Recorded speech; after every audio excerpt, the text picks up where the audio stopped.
sebentar supaya kita lebih rileks lagi. Oke, semuanya boleh tarik nafas dari hidungnya, keluarkan dari mulutnya pelan-pelan. Sekali lagi, tarik nafas dari hidung, keluarkan dari mulutnya. Lebih dalam lagi, tarik nafas, tahan. Ibu ini sudah langsung keluarkan. Oke, sekali lagi, tarik nafas, lebih dalam, tahan, keluarkan. Oke, sudah lebih relax. Sudah lebih relax ya.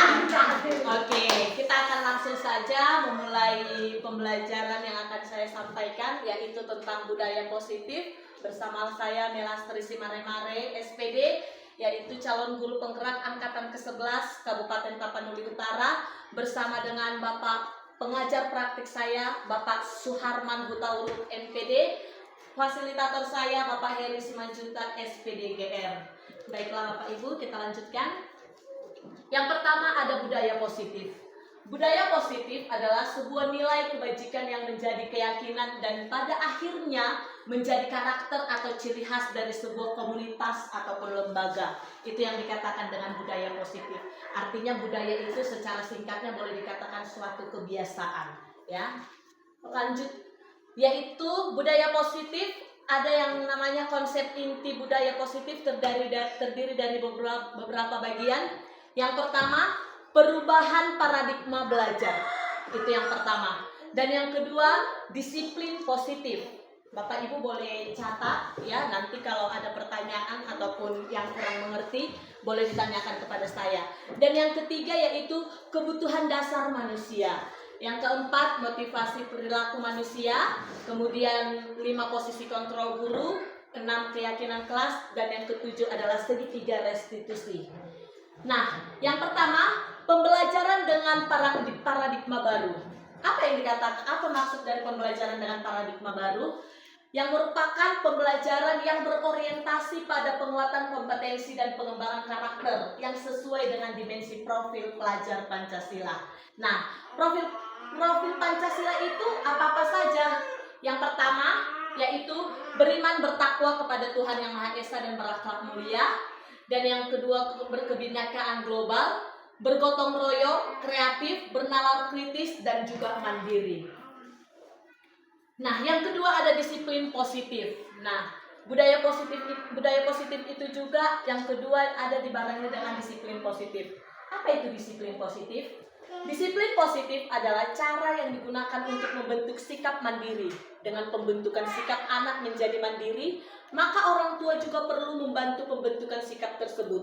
Jadi dengan penerapan disiplin positif, maka orang tua akan menciptakan sikap mandiri tanpa adanya hadiah dan hukuman. Itu yang pertama. Dan kalau yang bagian yang pertama itu merupakan contoh disiplin positif yang ada di rumah. Nah, bagaimana kalau dia penerapannya di dalam kelas? Yang pertama, memberikan layanan konseling ataupun dukungan mental untuk siswa yang sedang membutuhkan pemahaman mengenai pengelolaan emosi dan juga perilaku. Dan yang kedua, memakai program sanksi positif dengan mengharuskan siswa memberikan kontribusi positif sekolah, contohnya seperti layanan masyarakat atau proyeksi sosial. Bapak Ibu, saya mau sampaikan sedikit bahwa penerapan disiplin positif di kelas ini biasanya kalau kita mendisiplin anak-anak, kita itu memberikan yang namanya sanksi atau impact dari perbuatannya dia. Contohnya si anak tidak melakukan tugasnya ataupun kewajibannya, kemudian kita memberikan sanksi. Akan tetapi pada disiplin positif ini kita memakai yang namanya sanksi positif. Apa itu sanksi positif? Kita mengharuskan siswa memberikan kontribusi positif. Artinya siswa itu tidak lagi kita hukum, tetapi siswa itu harus memberikan kontribusi, harus memberikan sumbangsi kepada sekolah. Nah, biasanya akan tetapi disiplin positif ini sangat berbeda yang namanya dengan hukuman, ya. Jadi mari kita ajak siswa itu berkontribusi langsung dengan kemajuan daripada program sekolah tersebut. Nah, kita masuk yang ketiga, kebutuhan dasar manusia. Bapak Ibu, di dalam kehidupan kita sebagai manusia, kita mempunyai yang namanya kebutuhan dasar. Seperti yang kita ketahui, kebutuhan kita di dalam kehidupan sehari-hari ini ada 3, ya, kebutuhan primer, sekunder, dan juga tersier. Akan tetapi saya akan menjelaskan di sini kebutuhan yang paling mendasar bagi manusia. Yang pertama itu adalah bertahan hidup, ya, bertahan hidup. Dan yang kedua adalah kasih sayang dan rasa diterima. Yang ketiga kebebasan, yang keempat kesenangan, dan yang kelima adalah penguasaan. Itulah yang merupakan dasar daripada kebutuhan manusia. Nah, kebutuhan bertahan untuk hidup yang pertama. Nah, apa sih yang akan menjadi sifat kebutuhan dasar manusia supaya manusia itu dapat bertahan hidup? Yang pertama itu dia harus bersifat fisiologis untuk tertahan hidup, misalnya kesehatannya. Nah, berarti kesehatan ini termasuk salah satu contoh kebutuhan primer. Kebutuhan yang pemenuhannya wajib seperti itu, ya.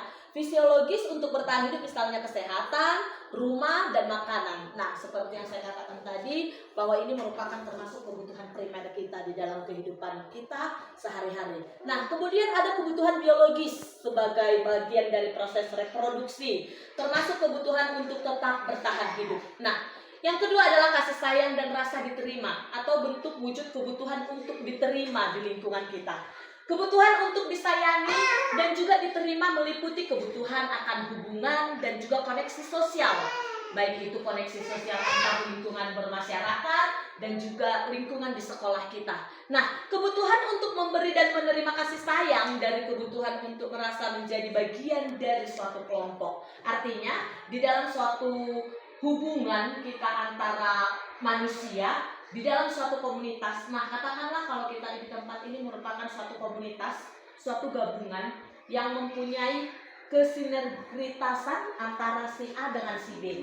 Jadi sama halnya seperti di tempat ini, kita sama-sama membutuhkan. Saya membutuhkan Bapak Kepala Sekolah, Bapak Kepala Sekolah juga membutuhkan rekan-rekan yang ada di sini untuk mewujudkan suatu program yang akan kita jalani.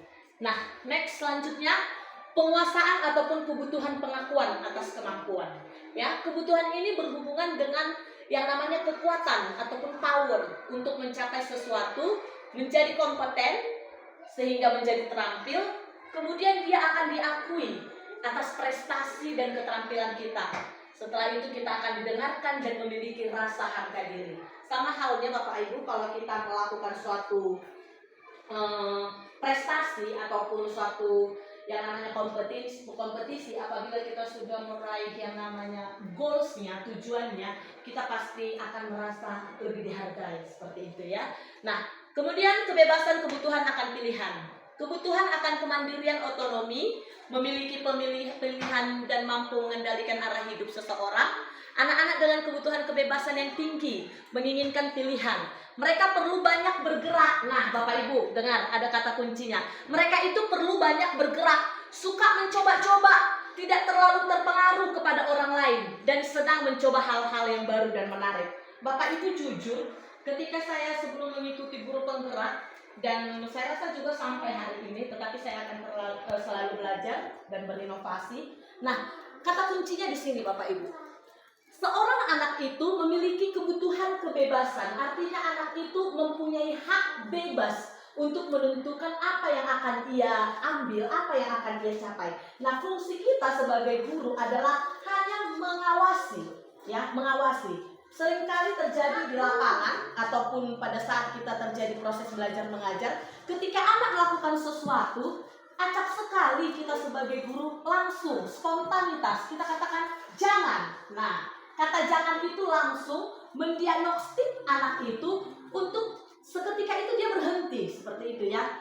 Ketika contohnya nih, jangan ribut. Nah, spontan saja seorang guru, biasa saja, lumrah saja seorang guru mengatakan jangan ribut kepada anak-anak. Nah, akan tetapi kata jangan ribut ini boleh kita adaptasi. Arti kita adaptasi itu kita rubah. Nah, dengan kata apa? Anak-anak yang baik, kalau kamu ribut, nanti akan menciptakan kegaduhan di sekolah ini. Nah, kalimat itu merupakan proses adaptasi dari kata jangan ribut tadi, ya. Nah, jadi kita kasih pencerahan kepada anak-anak dengan hal yang lebih positif seperti yang saya katakan tadi, ya. Oke, dan yang selanjutnya yaitu kesenangan, kebutuhan untuk merasa senang. Coba nih kita telaah kata ini.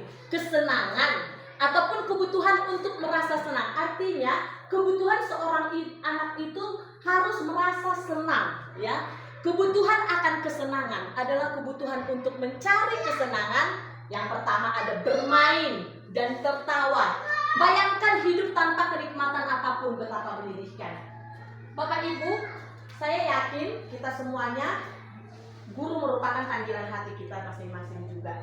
Di samping satu tugas dan juga tanggung jawab kita sebagai guru, akan tetapi saya juga melihat profesi guru merupakan suatu dunia yang sangat menyenangkan. Karena apa? Kita langsung berhadapan dengan anak, kita dapat langsung terjun melihat bagaimana perubahan anak itu, katakanlah mulai dari dia PAUD, kelas 1, kelas 2 hingga kelas 6. Kita dapat menyaksikan langsung, kita dapat terjun langsung melihat sikap ataupun perubahan anak itu. Mungkin saja ibu kelas 1, ibu si Hotang mengatakan seperti ini kepada ibu kelas 2. Waktu dia kelas 1, si B kelas 1, dia tidak seperti itu.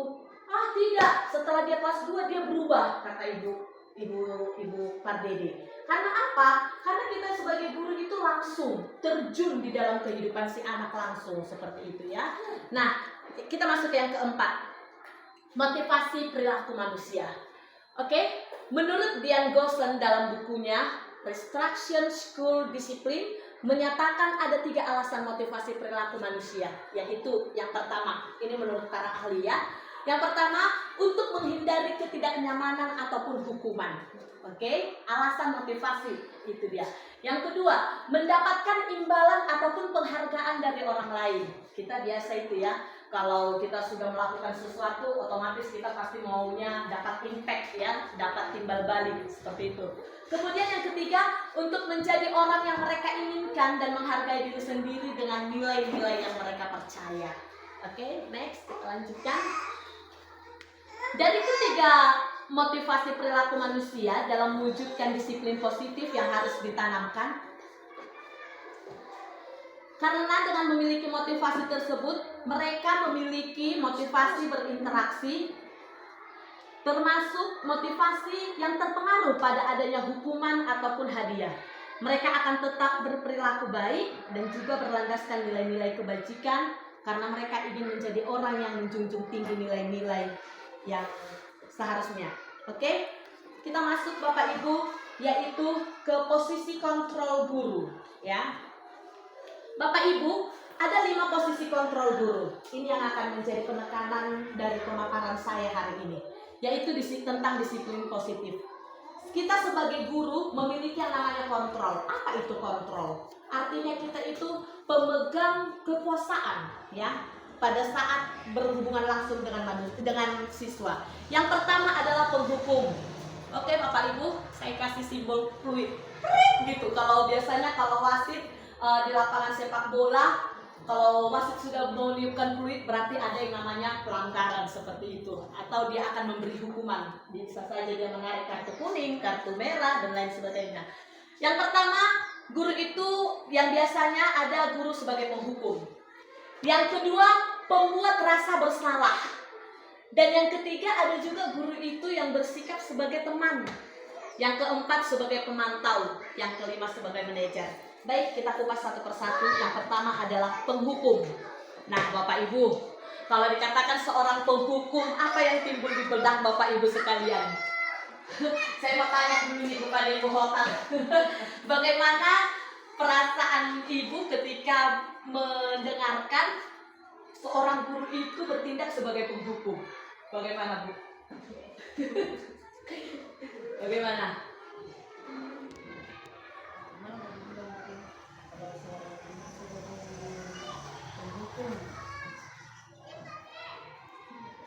Ini penghukum ini juga Kepada siswa, iya, kepada siswa.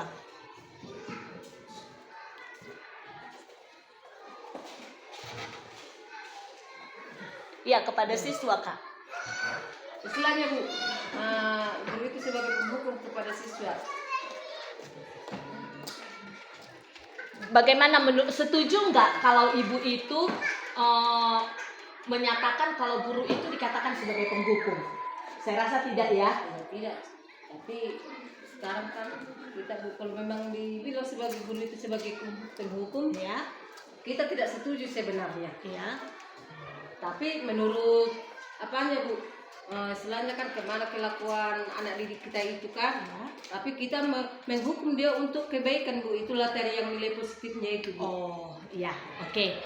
Oke, benar sekali seperti yang dikatakan Ibu. Berarti kita memberikan hukuman kepada siswa tergantung situasi dari siswa tersebut ya. Oke, nah akan tetapi Bapak Ibu, seorang penghukum biasa menggunakan hukuman fisik maupun verbal. Kalau dikatakan verbal itu berarti melalui kata-kata ya, secara lisan seperti itu. Kalau fisik berhubungan langsung, contohnya kita pukul ataupun kita langsung sentuh tubuhnya seperti itu ya.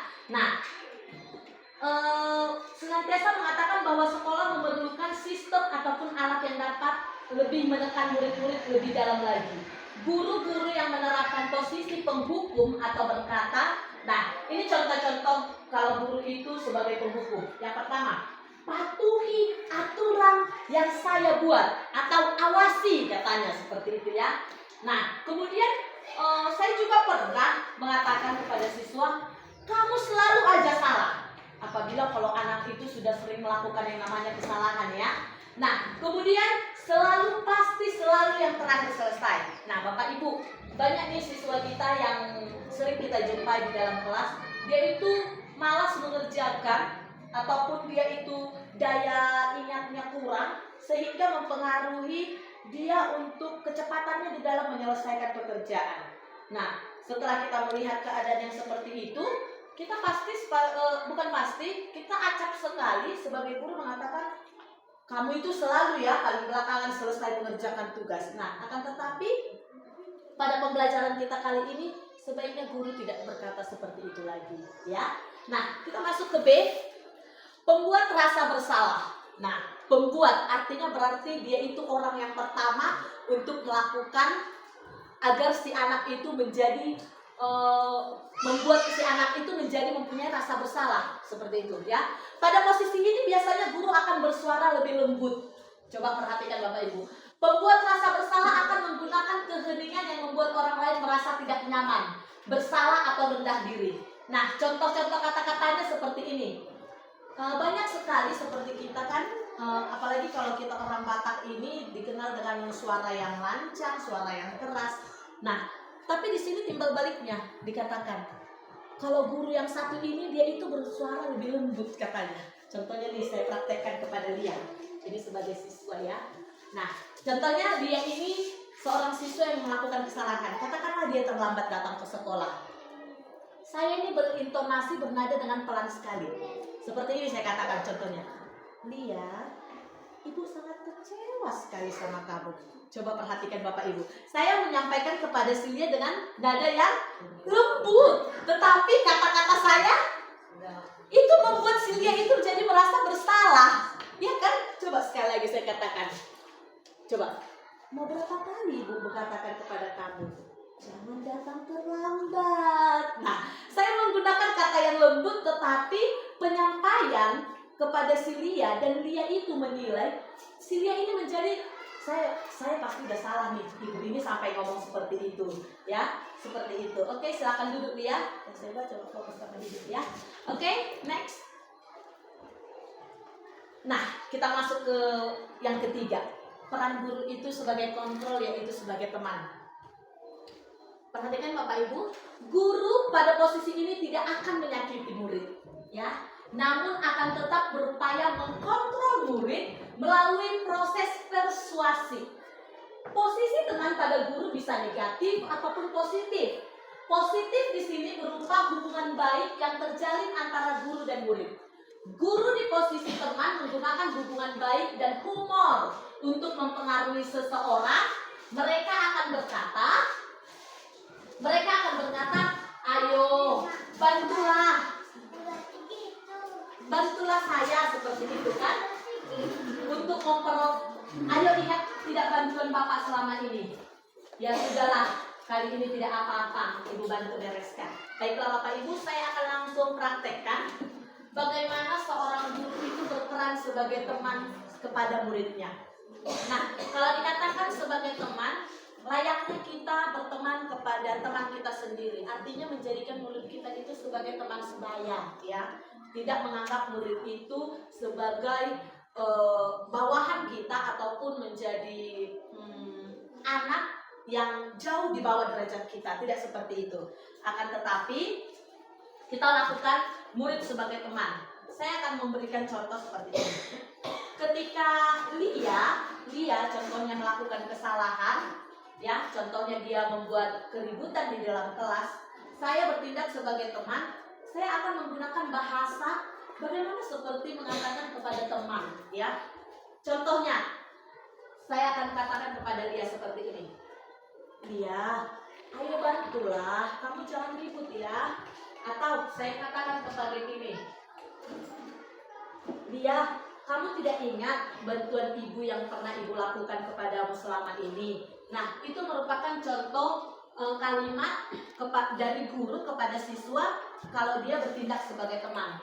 Dan yang terakhir, pasti saya katakan kepada Lia kayak gini. Ya udah Lia, nggak apa-apa, ya. Kali ini nggak apa-apa. Nanti ibu akan bantu untuk membereskan. Nah, seperti itulah kalau siswa itu dan guru itu berkolaborasi layaknya sebagai teman, ya. Nah, keempat yaitu kontrol guru sebagai pemantau. Memantau berarti mengawasi, ya. Mengawasi, pada saat kita mengawasi kita harus bertanggung jawab penuh untuk perilaku anak murid kita. Nah, dan kelima adalah manajer. Kalau manajer adalah murid diajak untuk menganalisis kebutuhan dirinya maupun kebutuhan orang. Seorang manajer akan berkata, apa yang kita yakini, yaitu contohnya kembali kepada keyakinan kelas. Apa kamu meyakininya? Jika kamu meyakininya, apakah kamu bersedia memperbaikinya? Itu salah satu contoh kalimat apabila guru itu bertindak sebagai manajer kepada muridnya. Oke, sekarang saya akan memberikan kata kunci. Ya sudah, kali ini tidak apa-apa, nanti ibu bantu bereskan. Itu coba saya akan tanya kepada Bapak Ibu. Ini merupakan contoh guru yang bersikap bagaimana kepada muridnya. Apakah sebagai manajer, apakah sebagai penghukum, apakah sebagai pemantau. Tadi saya contohkan kepada si Lia, ya udah Lia nggak apa-apa, nanti ibu bantu bereskan. Saya bertindak sebagai apa? Sebagai apa Bu? Iya benar. Jawabannya adalah sebagai teman. Berarti Bapak Ibu di sini dari tadi memperhatikan materi kita sangat baik. Saya sangat senang sekali, ya. Terima kasih. Nah, coba ini kalimat ini. Ibu sangat kecewa sekali sama kamu. Coba guru ini bertindak sebagai apa? Sebagai apa? Penghukum. Sebagai apa? Tadi saya bilang sama dia. Ya. Iya, membuat rasa bersalah. Ya, ini jawabannya. Membuat rasa, walaupun nadanya lembut, ya. Tetapi kalimatnya itu membuat si Lia itu menjadi mempunyai rasa bersalah, ya. Oke, coba kalau yang ini. Kamu selalu saja salah. Iya, penghukum. Guru itu sebagai penghukum, benar sekali. Nah, apabila kita sudah mengetahui yang namanya ini Bapak Ibu, kita masuk ke dalam keyakinan kelas. Nah, di dalam pendidikan guru penggerak kami juga diajarkan bagaimana kita menyusun keyakinan kelas. Keyakinan kelas ini Bapak Ibu sama dengan yang namanya kesepakatan kelas. Kalau dulu boleh dikatakan di zaman kurikulum KTSP itu peraturan di dalam kelas, ya. Tetapi setelah diadaptasi dari kurikulum 13 dan juga kurikulum Merdeka itu menjadi keyakinan kelas. Nah, apa itu keyakinan kelas Bapak Ibu? Keyakinan kelas adalah seperangkat nilai dan prinsip yang disepakati bersama oleh guru dan juga siswa untuk memandu perilaku dan interaksi di dalam kelas. Artinya seperti ini. Keyakinan kelas itu ada dua timbal balik. Contohnya, saya pernah melakukan yang namanya peraturan di dalam kelas, ya. Peraturan ini bersumber dari siapa? Dari saya pribadi, ya. Artinya peraturan kelas ini saya yang membuat satu arah dari gurunya aja. Contohnya, tidak boleh datang terlambat ke kelas, tidak boleh cakap kotor, tidak boleh membuat keributan. Itu termasuk peraturan kelas yang saya buat sendiri. Nah, akan tetapi keyakinan kelas ini dibuat dari dua arah yang berbeda untuk menciptakan suatu tujuan yang disepakati bersama-sama. Nah, jadi Bapak Ibu, boleh kita lakukan di dalam kelas, membuat keyakinan kelas ini, libatkan secara langsung siswa. Ya, ayo nih anak-anak, kita akan membuat kesepakatan kelas atau keyakinan kelas. Apa yang harus kita lakukan agar pembelajaran kita efektif? Nanti kan mereka bilang tidak boleh buang sampah sembarangan Bu, tidak boleh ini, tidak boleh. Nah, kata tidak itu merupakan kalimat yang negatif ya. Nah, ketika kata tidak atau kata jangan, nanti tugas kita sebagai guru mengubah kata jangan, mengubah kata tidak, dan mengadaptasi menjadi budaya positif seperti yang saya katakan tadi. Bagaimana caranya? Kita masuk ke segitiga restitusi ya. Oke? Segitiga restitusi adalah proses menciptakan kondisi bagi peserta didik untuk memperbaiki kesalahan mereka sehingga mereka bisa kembali pada kelompok mereka dengan karakter yang lebih kuat. Bagaimana itu kita dapat melihat segitiga restitusi? Yang pertama ada menstabilkan identitas. Bapak Ibu, jika anak berbuat salah, maka ada kebutuhan dasar mereka yang tidak terpenuhi. Bagian dasar segitiga restitusi memiliki tujuan untuk merubah orang yang gagal. Nah, kita harus mampu meyakinkan mereka dengan mengatakan kalimat seperti tidak ada manusia yang sempurna. Izin Bapak Kepala Sekolah, beberapa waktu yang lalu saya sudah melakukan itu, yaitu segitiga restitusi. Membuat suatu video, saya menskenario suatu kasus, si anak itu melakukan kesalahan, akan tetapi peran saya sebagai guru yang pertama menstabilkan identitas. Jadi saya rasa ini juga merupakan suatu kolaborasi antara guru dan siswa. Kalau kita tidak boleh langsung menyalahkan anak, ya. Walaupun ternyata anak itu sudah melanggar ataupun tidak menaati apa keyakinan kelas yang sudah kita buat bersama, contohnya membuat ribut di dalam kelas, kita tidak boleh langsung menjudge anak, kamu sudah ribut, kamu sudah ini. Akan tetapi kita harus mengatakan, Ibu paham, saya juga pernah melakukan seperti itu. Baru boleh saja kita bilang pada anak, tidak ada ya dia manusia yang sempurna seperti itu ya. Jadi itu dapat membangun atau menstabilkan identitas si anak tersebut. Kemudian memvalidasi tindakan yang salah. Bagaimana kita memvalidasi tindakan yang salah? Kita akan tetap memerlukan harus dia memahami alasan melakukan hal tersebut. Kita harus gali, kenapa kamu sampai melakukan tindakan seperti itu? Apa alasannya ya? Nah, selanjutnya menanyakan keyakinan kelas. Nah, di awal tadi saya sudah katakan kita harus membuat keyakinan kelas. Nah, ketika si anak melakukan pelanggaran ataupun dia menyeleweng dari apa yang sudah kita lakukan bersama, kita tanyakan kembali kepada dia, Lia, apakah kamu tidak ingat tentang keyakinan kelas yang sudah kita buatkan? Nah, itu dapat menstabilkan dia juga. Nah, kesimpulannya, Bapak Ibu, untuk menciptakan budaya yang positif di sekolah, guru hendaklah mampu menjalankan perannya dalam menciptakan pembelajaran yang nyaman dan menyenangkan di sekolah.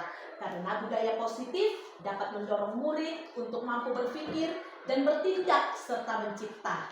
Sebagai proses memerdekakan dirinya hingga murid lebih mandiri dan bertanggung jawab. Bapak Ibu yang saya hormati dan anak didik saya, Lia, yang berperan sebagai peserta didik, saya mengucapkan banyak terima kasih atas perhatian dan juga kerjasama yang baik sehingga dapat saya menyelesaikan tugas presentasi saya yang berjudul tentang budaya positif. Saya mengucapkan terima kasih. Biarlah melalui apa yang sudah saya paparkan dapat berdampak baik dan juga berdampak positif, khususnya bagi lingkungan kelas kita masing-masing dan secara umum bagi sekolah kita yang kita cintai ini. Terima kasih atas waktu dan kesempatannya. Saya mengucapkan beribu-ribu terima kasih. Sekian Bapak. Oke, baiklah Bapak Ibu, untuk penutup mungkin ada dari Bapak Ibu atau anak didik saya, ya, anak didik kita yang kurang mengerti ataupun kritik dan saran yang boleh saya dengarkan untuk membangun atau menyempurnakan lagi dari presentasi saya ini, boleh ditanyakan dari salah seorang guru. Boleh Ibu berdiri? Oh boleh, maaf. Ya, baik, dari Bapak Kepala Sekolah. Terima kasih. Saya buat apa ini ya? Tandinganlah saya katakan. Pernah saya baca ahli psikolog. Kebetulan pemaparan ibu ini sudah saya dengarkan tadi. Ini termasuk psikologi anak ini. Ini pendidikan psikologi.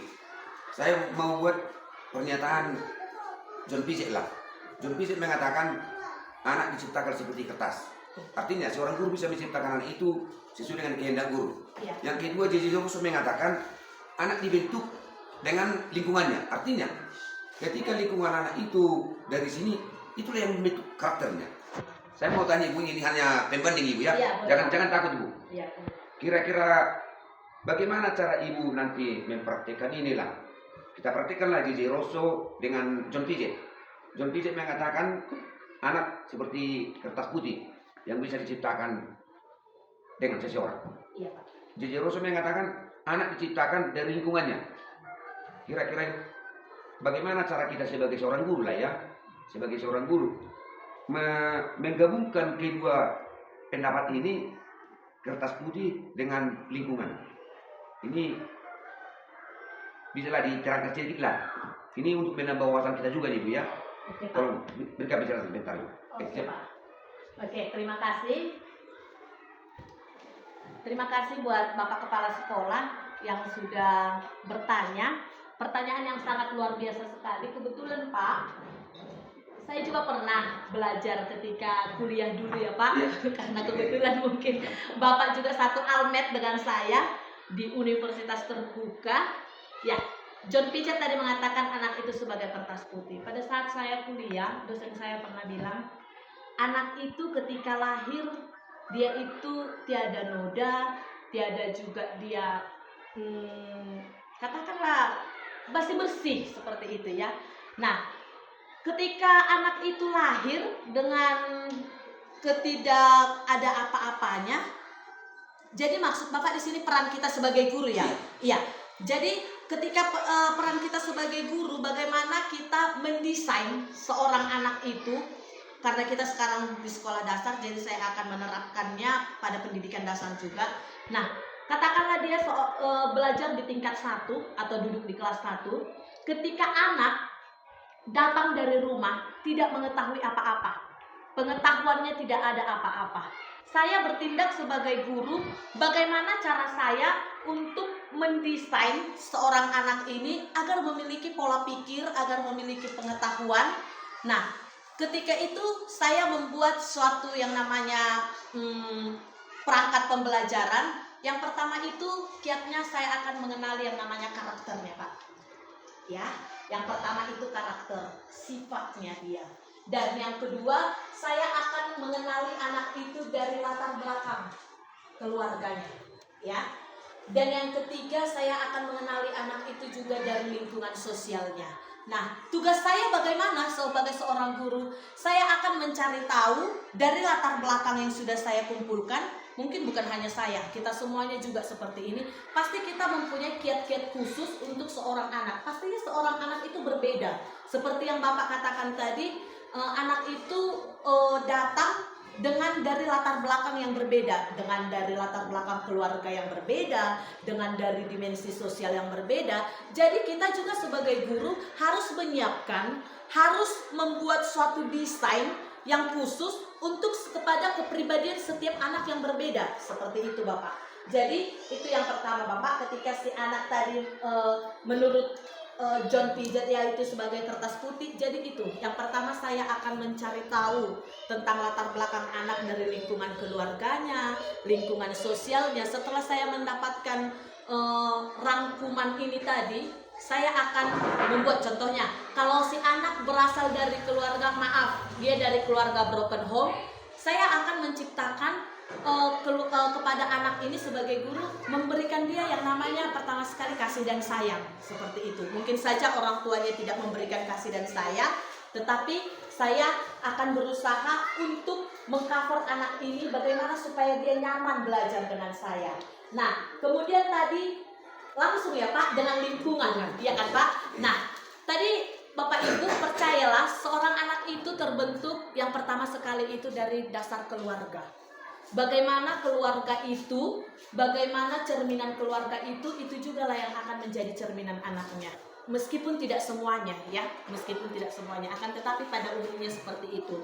Nah, karena apa? Seorang anak itu pasti, penelitian mengatakan 70% yaitu genetik dari orang tuanya itu pasti diwariskan kepada anaknya. baik itu dari tingkat pengetahuan, baik itu dari tingkat sosial, kulturalnya, emosionalnya, itu wajib diwariskan kepada anaknya. Itu kalau kita berbicara tentang genetika, ya. Nah, ketika kita berbicara tentang keluarga, seorang anak itu pasti setelah dia diasuh oleh keluarga, pasti dia ini bersosialisasi dengan lingkungan sekitar. Seperti yang Bapak Kepala Sekolah katakan, nah bagaimana ini menggabungkan dua kepribadian anak ini tadi, antara ketika dia sebagai kertas putih, saya katakan tadi dia berangkat dari keluarga yang pertama, dan juga lingkungan sosialnya. Nah, contoh nih, seperti kita kan kebetulan satu lingkungan sosial, katakanlah di desa Tapian Nauli 3. Mungkin saja ada perbedaan dan juga kesamaan antara desa satu dengan desa ini, atau katakanlah dusun Janji Raja dengan dusun Banjar Dolok ini. Pasti ada persamaan dan juga perbedaan. Dan juga lingkungan sosial. Seringkali kita juga di sekolah ini bertukar pikiran ya Bapak Ibu. Kalau contohnya nih di Janji Raja, anak-anak kalau di Janji Raja pada hari Minggu mereka itu sering bermain bersama. Oh, bermain ya? Ya bisa aja bermain marcalekat ataupun bermain bola. Tetapi kalau di Banjar Dolok ini, contohnya lingkungan sosialnya anak itu, mereka lebih suka yang namanya memancing, seperti itu. Mana kalau dalam bahasa Batak nih dokter mardeke, atau ada anak di Banjar Dolok ini yang suka kalau hari Minggunya suka manjat-manjat ke sana ke sini, seperti itu. Jadi itu merupakan dua perbedaan yang mendasar bagi seorang anak ini. Nah, tugas kita sebagai guru ketika kita melihat dua perbedaan tadi, anak di dusun sana senangnya kalau hari Minggu itu bermain tradisional, atau anak di dusun ini kalau ada waktu luang hari Minggunya mereka itu pergi memancing. Nah, tugas kita sebagai guru ketika kita belajar dari pengaruh lingkungannya ini, kita harus bisa menciptakan suatu pembelajaran yang kompleks. Apa itu kompleks? Kompleks itu menggabungkan dua perbedaan menjadi satu tujuan, ya. Contohnya kalau kita sebagai guru, kita menggabungkan dua kebiasaan ini. Contohnya tadi anak yang di Janji Raja sukanya mereka marcalekat, ya. Padahal yang di sini sukanya memancing. Bagaimana kita sebagai guru menggabungkan dua perbedaan ini menjadi satu tujuan yang sama? Nah, boleh saja kita membentuk suatu kelompok di sekolah ini, kelompok katakanlah bisa kelompok reguler ataupun intensif seperti itu ya. Kita membuat suatu studi kasus ataupun pemecahan masalah, bagaimana kita bekerja sama untuk merancang pembelajaran yang boleh kita ciptakan supaya kedua-duanya dari yang dusun 1 ke dusun 2 ini dapat menjadi suatu kesatuan seperti itu. Jadi itu Bapak Kepala Sekolah yang boleh saya sampaikan mengenai anak tadi ya, bagaimana cara kita sebagai seorang guru untuk membuat anak itu lebih baik lagi. Terima kasih Pak. Ada lagi Bapak Ibu guru? Ya. Ya, terima kasih. Perkenalkan, nama saya Dewi Saktika Buru Pardede. Yang menjadi pertanyaan saya tadi sudah Ibu menerangkan mengenai posisi 5 kontrol guru. Iya. Ada itu 5 tadi Bu. Penghukum, Ya. pembuat rasa bersalah, Ya. teman, pemantau atau yang mengawasi, baru yang kelima manajer. Yang menjadi pertanyaan saya dan nomor 3 teman. Iya. Guru itu sebagai teman. Jadi pertanyaan saya Bu, bagaimana cara kita sebagai seorang guru untuk menyesuaikan sikap terhadap siswa apabila guru berperan sebagai teman? Terima kasih. Oke, terima kasih Ibu. Boleh kita kasih aplaus untuk pertanyaan Ibu Denny? Iya, benar sekali kepada Ibu. Berarti saya yakin Bapak Ibu ketika saya memaparkan ini, dari pertanyaan yang Bapak Ibu sampaikan, saya menjadi lebih bersemangat, termotivasi sekali karena apa? Materi yang saya sampaikan saya rasa goals-nya itu terpenuhi 95%. Jadi saya nanti buat laporan kepada fasilitator saya dan juga pengajar praktik saya tentang ini menjadi lebih bersemangat lagi. Oke, seperti sebagai teman, 5 kontrol guru, tapi yang Ibu ambil tadi sebagai teman. Bagaimana sikap kita sebagai guru untuk menyesuaikan kita sebagai teman kepada murid. Bapak Ibu, boleh saya rasakan kemajuan zaman pada saat ini sangat berkembang dengan pesat. Karena apa? Karena setiap kita sudah dapat mengakses yang namanya internet dengan bebas, ya. Meskipun di desa kita ini jaringan internetnya kurang baik, tetapi ada beberapa spot titik yang bisa menjangkau internet. Dan banyak juga orang tua yang sudah memberikan media komunikasi, katakanlah itu handphone ataupun laptop, untuk menunjang yang namanya pembelajaran si anak. Contohnya kalau SMP, saya juga sudah lihat ada beberapa SMP yang sudah mempunyai laptop dan juga handphone. Nah, ketika kemajuan iptek, teknologi di zaman sekarang ini, itu juga mempengaruhi yang namanya perilaku dan juga sikap anak. Nah, di sini tadi kita belajar bahwa guru itu harus menyesuaikan sikapnya itu sebagai teman, ya. Boleh dikatakan sebagai sahabat. Nah, tapi Bu, ada nih seorang guru yang pernah saya dengarkan keluhannya, ceritanya.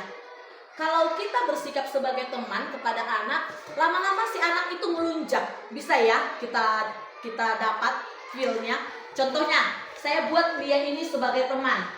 Mungkin saja ketika saya sudah membuat dia sebagai teman kepada si Lia jadi suka-sukanya nih ngomong sama gurunya. Dia jadi tidak menghargai gurunya. Itu mungkin yang Ibu antisipasi, ya, Ibu Deni. Nah, tapi bagaimana cara kita sebagai guru untuk memposisikan kita sebagai teman supaya kita dapat diterima baik oleh Lia dan kita juga tetap peran kita sebagai guru. Saya mau kasih triknya. Yang pertama, seperti yang boleh dilihat di depan, sisi positif di sini berupa hubungan yang baik terjalin antara guru dan murid, ya. Guru di posisi ini, teman, menggunakan hubungan yang baik dan humor. Nah, Bapak Ibu, saya mau jelaskan sedikit. Ketika kita mempunyai hubungan yang baik kepada anak, katakanlah sebagai teman, dia pasti lebih terbuka kepada kita, ya. Contohnya, dia datang terlambat. Saya tanyakan sebagai teman, ya, kepada Lia, ayolah sekali lagi, tolong ya bantu ibu, kamu jangan terlambat lagi ya Lia. Nah, saya katakan seperti itu. Kemudian si Lia pasti akan dengan leluasa mengatakan, iya loh Bu, tadi itu aku terlambat karena aku terlalu larut malam tidur semalam. Ya, pasti dia akan lebih terbuka lagi kepada kita.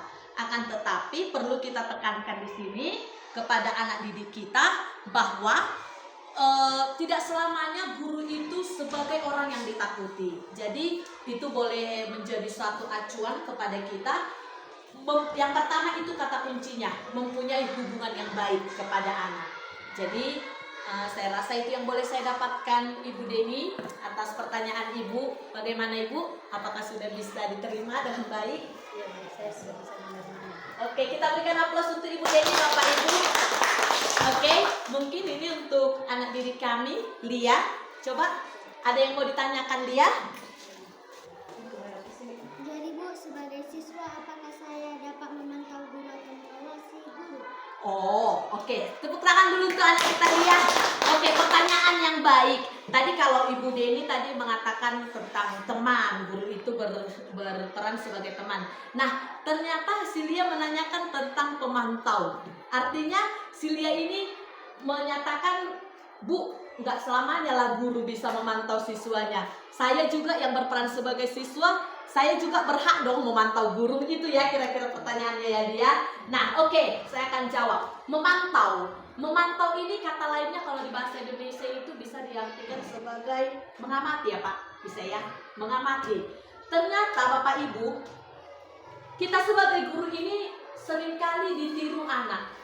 Kata istilah bekennya itu, guru itu harus bisa jadi role model, ya. Apa yang kita lakukan, apa yang kita perbuat, itu yang akan diterima anak, itu yang akan ditiru anak. Makanya ada istilah peribahasa mengatakan guru kencing berdiri, muridnya kencing berlari, ya. Artinya siswa itu, mereka itu sebagai pemantau yang handal. Kalau ibarat dikata kerennya sekarang, murid-murid kita itu boleh dikatakan sebagai netizen yang matanya itu ada di segala tempat Bapak Ibu. Nah, jadi kita juga tidak salah, tidak menyalahkan. Murid kita itu juga bisa memantau kita, ya, menilai kita. Pernah kalau kita masih mengingat Bapak Kepala Sekolah waktu mengumpulkan kita di rapat di kantor, Bapak bilang kayak gini sama kami, kalian kira murid itu tidak memperhatikan kalian gitu ya Pak ya? Iya, benar Bapak Ibu. Secara tidak langsung murid itu pasti memperhatikan kita. Oh, ibu ini malas ini mengajar. Lihat, apakah kamu pernah berpikir bagaimana Bapak Ibu mengajar? Kamu bisa nggak merasakan kalau ibu si Mare-Mare lagi senang pasti semangat mengajar? Bisa nggak kau rasakan? Bisa. Kamu bisa nggak menilai guru yang lagi malas belajar mengajar atau tidak? Bisa. Artinya murid kita ini bisa juga sebagai pemantau Bapak Ibu. Benar kan? Bapak kepala sekolah saya juga ingat waktu itu beliau bilang, ketika kita tidak mempersiapkan materi saja, murid pasti tahu.